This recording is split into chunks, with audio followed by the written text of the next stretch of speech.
91 criminal counts against one former president in a single year. March 2023, New York prosecutors charge a former president with felonies for the first time in American history. June 2023, federal prosecutors do it again. August 2023, 2 more indictments drop within 15 days. Yeah, well, former President Trump has been indicted now for a 4th time. The nearly 100-page indictment was unsealed last night in Georgia. 18 Trump allies also charged over their efforts to overturn his 2020 election loss in that state, including former New York City Mayor. 91 criminal counts across 4 jurisdictions. Accusations ranging from hush money payments to hoarding nuclear secrets, from pressuring election officials to inciting a riot at the Capitol. Trump called it the greatest witch hunt ever. Prosecutors called it a paper trail too obvious to ignore. The evidence isn't rumor. It's in court filings, audio recordings, signed checks. Federal prosecutors do not exactly love when parallel local investigations outpace their own. They want their evidence and their theory of the case to be the first version that the public hears. Today we're walking through every single indictment chronologically with the actual evidence prosecutors presented, what Trump said, what his lawyers argued, what happened to each case. No spin, just receipts. Because this isn't about whether you love him or hate him. This is about what actually got charged, what the law says, and what the evidence shows. Trump is expected to be right inside this federal courthouse here behind us, as you said, tomorrow afternoon when he will be formally charged.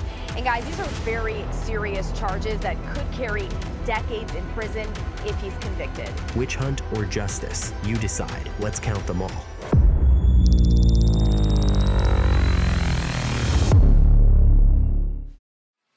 March 30th, 2023, a Manhattan grand jury voted to indict Donald Trump, the first time any sitting or former U.S. president had ever been criminally charged, ever. 34 separate records, 34 times someone signed off on the same story. New York Penal Law Section 175.10. It all came down to one $130,000 payment made 11 days before voters walked into booths, paid to adult film actress Stormy Daniels in October 2016. We have some breaking news from the Justice Department. They have just unsealed that 49-page indictment involving that classified documents case against former President Donald Trump. According to prosecutors, Trump directed his lawyer, Michael Cohen, to pay Daniels to keep quiet about an alleged sexual encounter. The payment happened 11 days before the 2016 election. Then, from February through December 2017, Trump's company reimbursed Cohen 11 checks, 11 invoices, 11 ledger entries, all labeled as legal expenses. The president also said yesterday he did not know that his personal lawyer paid $130,000 to adult film star Stormy Daniels. It was the president's first public comment about Daniels, who says she had sex with Mr. Trump in 2006. I was concerned for my family and their safety. Manhattan DA Alvin Bragg said those business records were false, that the payments weren't for legal services. They were reimbursements for hush money. Donald Trump was arraigned on a New York Supreme Court indictment returned by a Manhattan grand jury on 34 felony counts of falsifying business records in the first degree. Under New York state law, it is a felony to falsify business records with intent to defraud and an intent to conceal another crime. That is exactly what this case is about. 34 false statements made to cover up other crimes. And according to the indictment, Trump falsified those records with intent to commit another crime. That's what made it a felony instead of a misdemeanor. But what other crime? To turn a bookkeeping charge into a felony, prosecutors had to prove something bigger. First, violation of federal campaign finance law. The payment happened to influence an election. Second, violation of New York election law. Conspiracy to promote a candidacy by unlawful means. Third,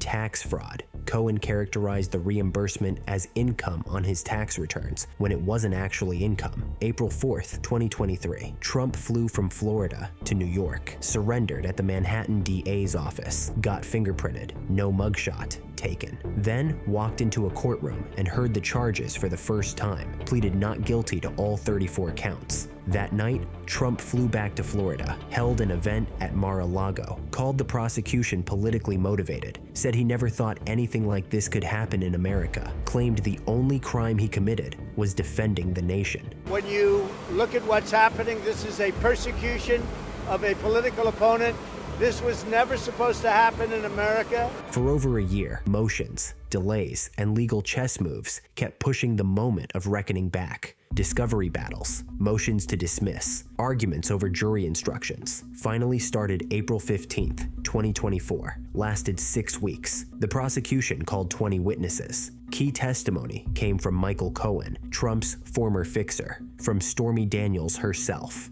from Trump Organization employees who handled the payments. May 30th, 2024, 5:07 p.m. Eastern Time. The jury returned a verdict, guilty on all 34 counts, 248 years of American history, 0 felony convictions of a president. Until this, sentencing got postponed repeatedly. Presidential immunity arguments, Trump's re-election in November 2024. Eventually, Judge Juan Merchan held a hearing on January 10th, 2025, issued what's called an unconditional discharge, guilty on all counts, and walked out with nothing but a conviction on paper. Trump's lawyers called the case politically motivated, said Manhattan DA Alvin Bragg campaigned on prosecuting Trump, that elevating business record misdemeanors to felonies through untested legal theories was unprecedented, that no one else would have been charged this way for paying hush money. Prosecutors pointed to the evidence, 11 checks signed by Trump himself, Cohen's testimony that Trump directed the scheme, internal Trump Organization records showing the payments were disguised, a pattern of concealment timed to an election, witch hunt or justice. The jury said guilty. Trump says appeal. You decide.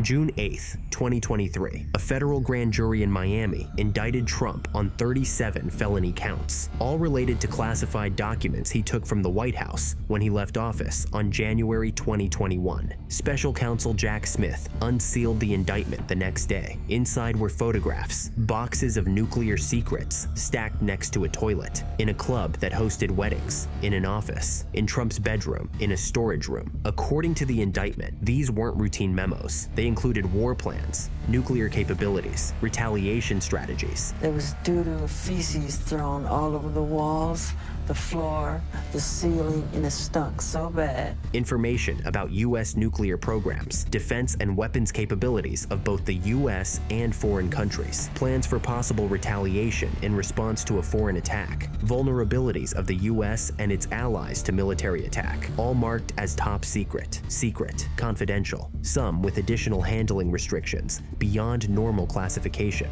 According to Smith's indictment, Trump took these documents when he left the White House, stored them at Mar-a-Lago, his private club in Florida. The club hosted events. Tens of thousands of members and guests had access to the property from January 2021 through August 2022. 31 counts charged Trump with willful retention of national defense information.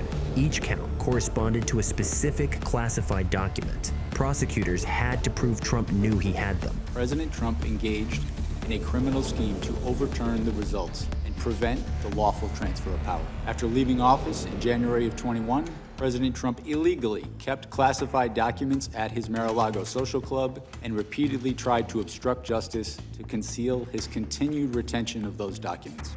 Highly sensitive national security information was held in a ballroom and a bathroom. Knew he wasn't authorized to keep them and kept them anyway. Then the case shifted from storage to obstruction, conspiracy to obstruct justice, withholding a document or record, corruptly concealing a document, making false statements. And here's where Trump's personal aide Walt Nauta came in. Later, Mar-a-Lago property manager Carlos de Oliveira, too. May 2022, the National Archives realized classified documents were missing, referred the matter to the DOJ. A grand jury issued a subpoena for any remaining classified materials. Trump's lawyer searched Mar-a-Lago, found 38 more classified documents, and turned them over with a certification that a diligent search had been conducted. August 8th, 2022, the FBI executed a search warrant at Mar-a-Lago, found over 11 sets of classified documents, including some marked as top secrets, in places the lawyer never searched, some in Trump's office, some in a storage room.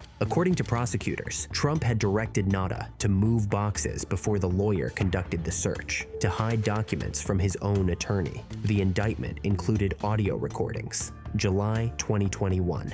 Trump met with a writer and publisher at his Bedminster Golf Club in New Jersey, showed them a classified document about potential military action against Iran, said it was highly confidential and secret, told them he could have declassified it when he was president, but now he couldn't. The recording proved Trump knew he couldn't declassify documents after leaving office. September 14, 2023. Trump told talk show host Megyn Kelly that he was allowed to take classified documents. When he had them, they became unclassified. Said, "People think you have to go through a ritual, but you don't," at least in his opinion. Why would you be holding up a newspaper saying this is still secret? I'd have to look at it. I could declassify it if I were president. I would have to look at it. But that's what you told Brett Baer. You told Brett Baer that that was a newspaper. I could have declassified. No, I also told Brett Baer, as I remember, I don't know, it was a long time interview. Will you tell me what were you waving around in that I also told Brett Baer that it wasn't a classified document. What were you waving around in that meeting? Because it certainly sounds I'm not like going to talk to you attack about that. I'm allowed to have those documents. But once you get a subpoena, you have to turn them over. July 15th. 2024. After a year of litigation, the entire case collapsed on a ruling about how the special counsel was appointed.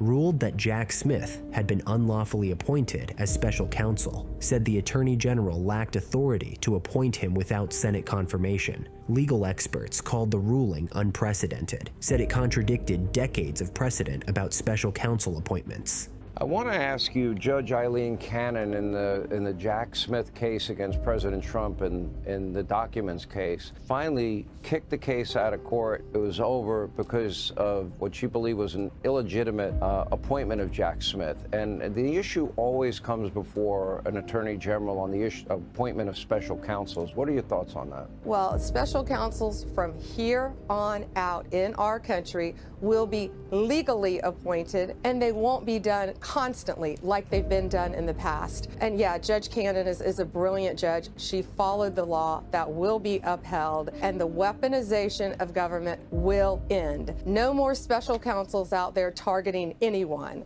Jack Smith appealed to the 11th Circuit. Then, Trump won the November 2024 election. November 25th, 2024. Smith filed to dismiss the case entirely. DOJ policy says you can't prosecute a sitting president. A case involving nuclear documents ended without a single juror hearing evidence. Trump's defense team argued he had broad authority under the Presidential Records Act to designate documents as personal, that presidents have inherent declassification power, that the prosecution was selective, that storing documents at your own home while negotiating with archives wasn't a crime. Prosecutors countered with photographs, boxes in a public ballroom where events happened, bathrooms any guest could access, a storage room that could be unlocked with a coat hanger, Trump's own recorded words admitting he knew the documents were still classified, allegations he ordered his staff to move boxes and lie to his lawyer. Witch hunt or justice? Judge Cannon said improper appointment. Jack Smith said overwhelming evidence. You decide.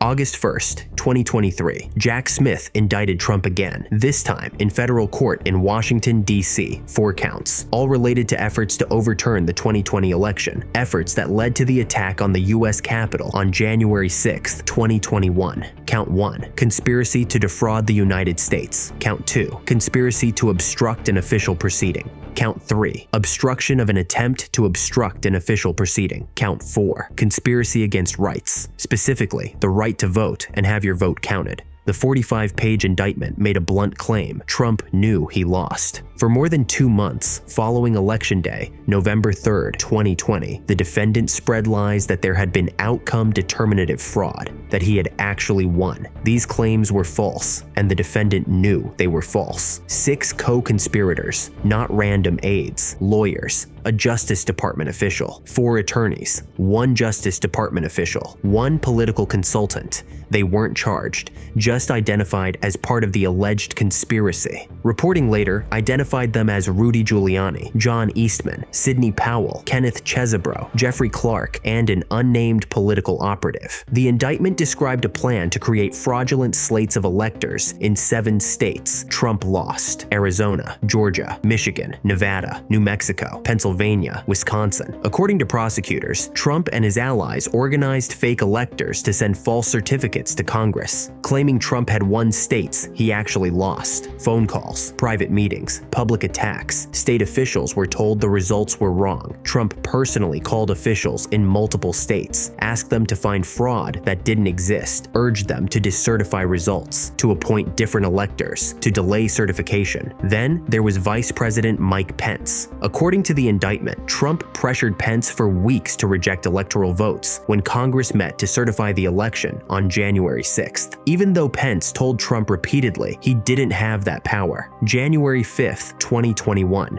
Trump met alone with Pence, one last attempt. When Pence refused, Trump said he'd have to publicly criticize him. On January 6th, Donald Trump pressured Mike Pence to certify the election. In a speech containing a threat towards Pence, Trump warned that his career would be at risk and that he would never be forgiven. January 6th, Trump spoke at a rally near the White House, told supporters to march to the Capitol, fight like hell, that if they didn't fight, they wouldn't have a country anymore. Rioters broke into the Capitol, attacked police officers, disrupted the certification of electoral votes. According to prosecutors, Trump watched it happen on TV, resisted calls to tell people to leave, eventually tweeted support for the rioters. That fourth count was unusual: conspiracy against rights. Section 241 of Title 18, a Reconstruction-era law passed after the Civil War, originally used to prosecute Ku Klux Klan members who intimidated black voters.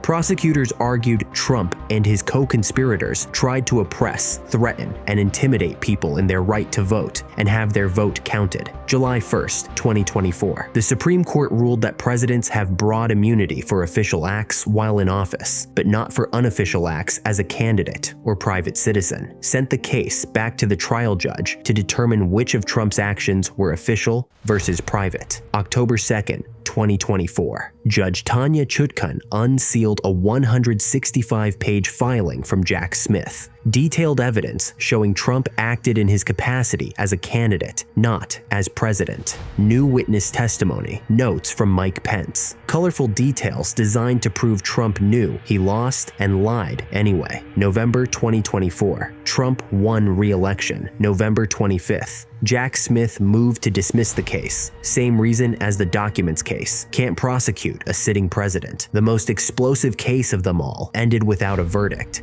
All breaking news, and this was a big story that came out earlier today. A U.S. judge dismissed the federal criminal case accusing Donald Trump of attempting to overturn his 2020 election defeat after prosecutors. Trump's legal team argued the prosecution violated the First Amendment. That questioning election results is protected political speech. That Trump genuinely believed fraud had occurred based on advice from lawyers. That he had every right to challenge results through legal means. That the violence on January 6th wasn't his fault or his intent. Witch hunt or justice never went to trial. Evidence sealed in court filings. You decide.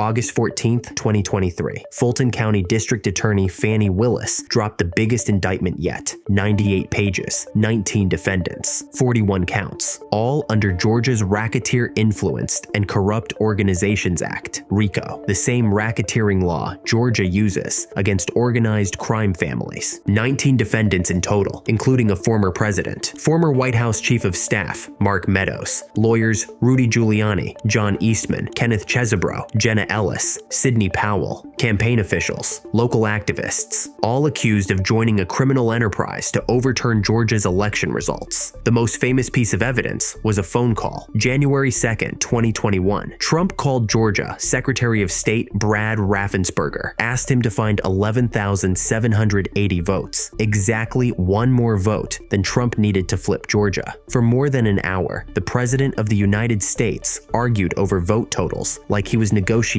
a business deal. It's just not possible to have lost Georgia. It's not possible. When I heard it was close, I said there's no way. But they dropped a lot of votes in there late at night. You know that, Brad. And that's what we are working on very, very stringently. Trump told Raffensperger the numbers were wrong, claimed tens of thousands of illegal votes, dead people voting, shredded ballots, votes counted multiple times. Raffensperger pushed back on every claim, said the data Trump cited was wrong, that Georgia had conducted conducted multiple recounts, audited results, certified them. Trump wasn't having it, said he only needed 11,000 votes. Fellows, give me a break. According to the indictment, Trump's team organized 16 fake electors in Georgia, people who claimed to be the state's legitimate electors, even though Biden won. They met in secret, signed false certificates, sent them to Congress. According to prosecutors, this was part of a coordinated plan across 7 states. Then, there was Coffee County, a small rural Georgia county. According to the indictment, Trump allies illegally accessed voting systems there, copied software and data, looking for evidence of fraud that didn't exist. Prosecutors said this wasn't random chaos, it was coordinated.